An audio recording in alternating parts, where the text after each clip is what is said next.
पति को भोजन करा रही थी। पति ने कहा कि देवी दाल में नमक कम डला है आज। पत्नी कहती है मैं लेकर के आती।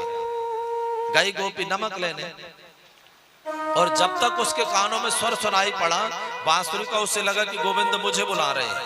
ऐसी भागी, गई तो थी बाबूजी, नमक लेने ले आई धोखा में शक्कर का डब्बा, क्योंकि अब होश रहा नहीं। पति कह रहे देवी ये नमक है, तो डब्बा पटक करके भागी।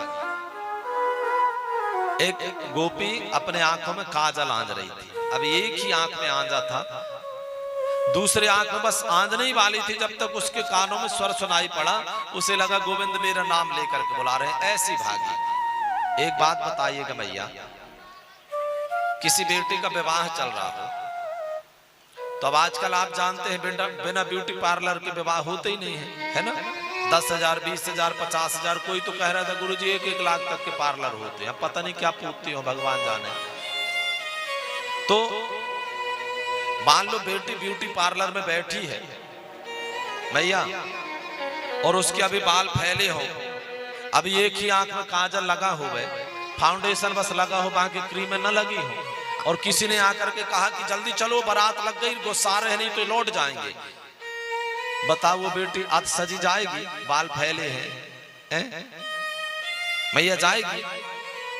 वो तो मना कर देगी कि बारात लौट के चली जाए, पर हम ऐसे बिचकोना बने नहीं जाएंगे। है सही कि नहीं? क्यों? क्योंकि ये संसार दिखावे का है माई बाप।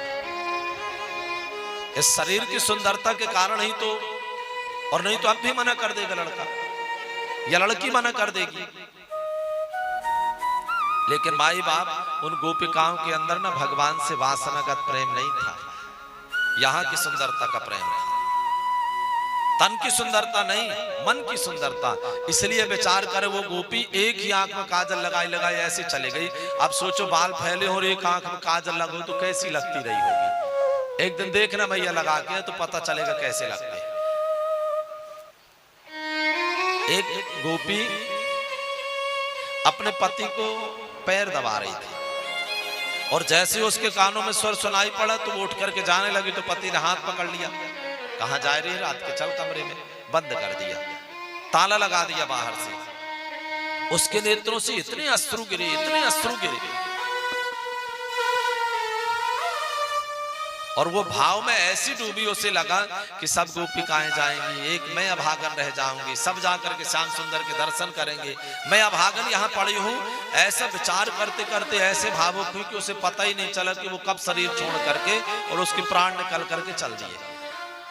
और भगवान ने भी जैसे वो दरवाजे से बाहर निकले उसके प्राण, भगवान ने दूसरा बापू मीन्स शरीर दे दिया। और सब गोपिकाएं जब पहुंचती बाबूजी, उसके पहले ये खड़ी वहां। सब गोपिकाएं कहते हैं सखी ये तो हमसे पहले आ गई, इसके पति ने तो कमरे में बंद कर दिया था। और सबके सब गोपिकाएं जब आई ना, भगवान ने सबसे कहा कि आइए सबका स्वागत है। सब बड़े प्रसन्न हो गए। लेकिन तुरंत उसी क्षण भगवान ने पूछ लिया कि भाई आई तो है आप, अच्छा स्वागत है, पर इतनी रात में आपके आने का कारण क्या है? ब्रूता गमन कारणम। अरे एक पतिव्रता स्त्री को ऐसे घर से थोड़ी नहीं आधी रात में कहीं जाना चाहिए। अच्छा भगवान खुद ही प्रश्न कर रहे हैं, खुद ही उत्तर दे लेते हैं। भगवान कहते हैं इसलिए आ गई होगी कि शरद पूर्णिमा की रात्रि में तुमने चंद्रमा के जंगल के दर्शन नहीं करे होंगे, है ना। दृष्टम वनम कुसुमितम राकेश कर रंजितम। राकेश कहते बाबूजी चंद्रमा को। चंद्रमा भरे रात्रि में दृष्टम वनम, वन के दर्शन नहीं किए होंगे, तो अब कर लिया ना दर्शन, अब लौट जाओ। तो गोपिकाओं ने सारे में कहा कि ऐसे तो हमने कई बार दर्शन कर लिए, फिर क्यों आ गई? सासू मां से झगड़ा हो गया। गोपिकाओं ने सिर हिला दिया। अब सब गोपिकाएं सिर नीचा करके खड़ी हो गई। अरे जितनी प्रसन्नता से आई थी गोपिकाएं भावावेश में, जब यहाँ पर आकर के देखा कि आवत ही हर से नहीं नैनन नहीं सने, जिनने बुलाया वही पूछ रहे हैं कि क्यों आए हो, तो मन गिर गया। सिर नीचा कर लेते हैं, पैर के नाखून से अंगूठे से जमीन खरोदने लगी।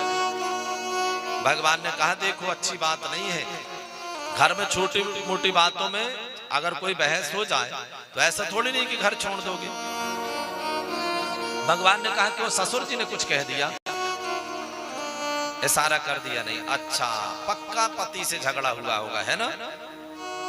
गोपिकाएं कहती हैं नहीं। तो भगवान कहते हैं कि जब पति से झगड़ा नहीं हुआ तब क्यों। देखो पति से झगड़ा हो भी जाए ना, तब भी ऐसे थोड़ी नहीं कि हम घर छोड़ करके चले जाएं। कई माताएं नहीं रहती, अगर थोड़ी मोड़ी बात पति से हो गई, थोड़ी मोड़ी बहस हो गई पति से, तो बस तुरंत बैग सजा नहीं और फिर कहने लग जाती है मैं के चली जाऊंगी, तुम देखते रहिए। अरे घर पर जहां पर जो व्यक्ति प्रेम करता है, अगर उसने कभी डांट भी दिया मैया, तो ये भी तो सोचना चाहिए कि वो हमारे लिए कितना परिश्रम करता है, घर को सजाने के लिए, संवारने के लिए, आपको खुश करने के लिए। कभी डांट दिया या कभी कोई बात हो गई तो इतनी सी बात पर थोड़ी नहीं रूठ जाना चाहिए। इसलिए ये स्त्री का धर्म नहीं है ऐसा।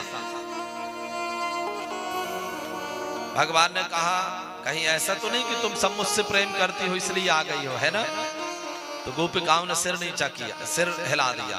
तो भगवान ने कहा ये अच्छी बात नहीं है, लेकिन अरे समाज का भी तो ध्यान रखना चाहिए। लोग क्या कहेंगे तुम इतने रात के आ गए। हमारा तो चलो चल जाएगा, पर तुम्हारी बदनामी नहीं होगी। अरे तुम प्रेम करती हो अगर हमसे, तो जब हम गैया मैया चारण करने जाते हैं तो उस समय हमारे दर्शन कर लिया करो। हम लौट करके आती हैं उस समय हमारे दर्शन कर लिया करो।